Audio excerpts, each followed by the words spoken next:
မင်္ဂလာပါဒီနေ့ကတော့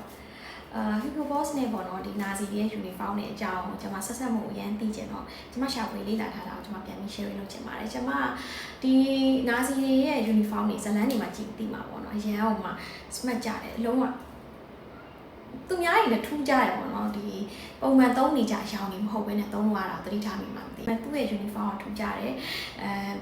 အရောင်လေးတွေနဲ့ရောဒီ uniform ပုံစံတွေရောထူးကြတယ်ဒါပါတော့အဲ့ဒါကျွန်မပြောရမယ်ဆိုရင်တော့သူတို့ကကျမတို့အမှတ်မှားတဲ့လူတွေအမှားနေတဲ့အရာတစ်ခုပါလဲဆိုတော့တဲ့ဒီ uniform တွေကိုဒီဇိုင်းဆွဲတာက Hugo Boss လို့ထင်ရတာပေါ့နော်။ကဲတမ်းကျတော့ Hugo Boss ကဆွဲတာမဟုတ်ပါဘူးတဲ့။သူကတော့ဒီထုတ်လုပ်ရေးပိုင်းပြောမှဆိုအထည်ချုပ်စက်ရုံပုံပေါ့နော်။ထုတ်လုပ်ရေးပိုင်းကသူကလောက်သွားတာပါ။ဒီ uniform တွေကိုဒီဇိုင်းဆွဲတာကတော့နာဇီရဲ့အရာရှိတယောက်ရဲ့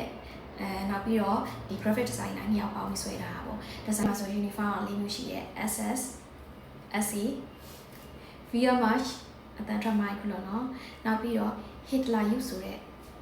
ဒီ uniform လေးမျိုးပေါ့နော်ရဟန်းနဲ့လာတယ်အဲ့ဒါတွေကို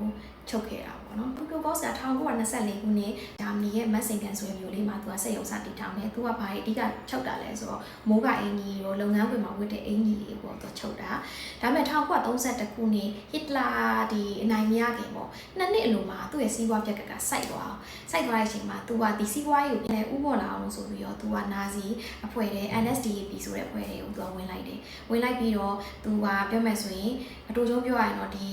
uniform ချုပ်ဖို့ကအဲ့ဒီမှာ contract တွေပြန်ရတဲ့မှာသူကအနိုင်ရရှိပြီးတော့ဒီ contract ဒီရသွားရော uniform ချုပ်ဖို့အတွက်ကိုသူကရသွား Hugo Boss က1932ခုနှစ်တုန်းကသူ့ရဲ့ဒီဝင်ငွေကအဲ့တော့ currency နဲ့3000ကျော်ကနေပြီးတော့1942ခုနှစ်ရောက်မှာ3တန်းကျော်တော့မှသူကဝင်ငွေကြီးကအစမတန်ထိုးတက်သွားတာပေါ့နော်အဲ့လောက်ကိုရသွားတယ်ဒါပေမဲ့1940နဲ့45ကြာမှာ uniform တွေကိုအမြန်လိုလာပြီအမြန်လိုတဲ့အခါမှာသူကဒီစစ်တုံးမှာပါလာတဲ့ပိုလန်နိုင်ငံသားတို့ဆိုဗီယက်ယူနီယံအမျိုးသမီး140ခန့်အောင်ခန့်တယ်ပြင်သစ်ကလုံဝင်ဘောနော်လူ40ကိုလည်းသူကတရားမှပြောမယ်ဆိုရင်တော့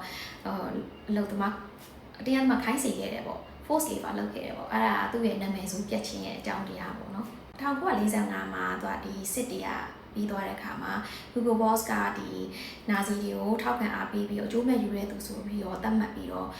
သူ့ကိုအကြီးကျယ်တံငွေလည်းရိုက်တယ်စီးပွားရေးလည်းပိတ်ပင်တာမျိုးတွေနောက်ပြီးတော့မဲပေးခွင့်တွေပိတ်တာတွေပါဆိုတော့သူ့ကိုအလိုလုပ်လိုက်တယ်ပေါ့နော်ပြစ်ဒဏ်ပေးလိုက်တယ်ပေါ့1948ခုနှစ်မှာဒီ Hugo Boss ရဲ့ founder ကတော့ဆုံးသွားခဲ့တယ်သူ့ရဲ့သားတွေညီတွေကဆက်ပြီးလုပ်တယ်အဲ့နောက်ပိုင်းမှာ man fashion နေနဲ့တည်ထောင်လိုက်တယ်ပေါ့1999ခုနှစ်မှာ Hugo Boss ရဲ့အတိတ်သမိုင်းကြောင်းနဲ့အကုန်လုံးဖူးပေါ်သူတွေပေါ်လာကြတယ်ပေါ်လာတဲ့အတွက်ကြောင့်မို့သူတို့ကဒီနာဇီကြောင့်မို့နစ်နာထိခိုက်သွားတဲ့လူတွေအကုန်လုံးကိုသူကအဲ့လိုမျိုးလှူတဲ့ fan တွေကိုဒေါ်လာတန်းနဲ့ချီလှူဒန်းတာမျိုးတွေလုပ်တယ်2021နှစ်မှာကျတော့သူကတရားဝင်ပေါ့ဒီကိစ္စကိုတောင်းပန်နေတာပေါ့အဲ့လိုမျိုးလုပ်ပါတယ်ပြောမယ်ဆိုရင်တော့ဒီဟာပြောမယ်ဆိုရင်ဒီ Hugo Boss ရဲ့သမိုင်းအားဒီလိုမျိုးရှုပ်ချက်ခတ်နေတဲ့အရာလေးရောရှိတယ်သူတို့ကျမတို့ဇလန်းတွေကိုကြည့်ပြီးကျမတို့ဒီ uniform လေးရထူးခြားတာကိုတိတိတသားတင်မိရဲ့အတွက်ကြောင့်ကျွန်မဒီကြောင်းရှာဖွေပြီးတော့ပြောပြတာဖြစ်ပါတယ် Hugo Boss ကဒီနာဇီတွေရဲ့ပြောမှဆိုရင်ထောက်ခံနေတဲ့သမိုင်းကြောင်းကြီးထုတ်ပြီးပြောမှသူအင်ကြီးကိုဒီဇိုင်းမထုတ်ပေးခဲ့တော့လဲထုတ်ပေးခဲ့တဲ့သမိုင်းကြောင်းတော့ဖျောက်လို့မရဘူးပေါ့ကွယ်ဓာတ်ဖြတ်အနေနဲ့ပြောရမယ်ဆိုရင်တော့ဒီ Hitler ရဲ့ Zodiac sign ကတော့ Taurus ပါကျေးဇူးပါဒီနေ့ကတော့ဘုဒ္ဓတရားမယ်လို့ထင်ပါတယ်တဒါ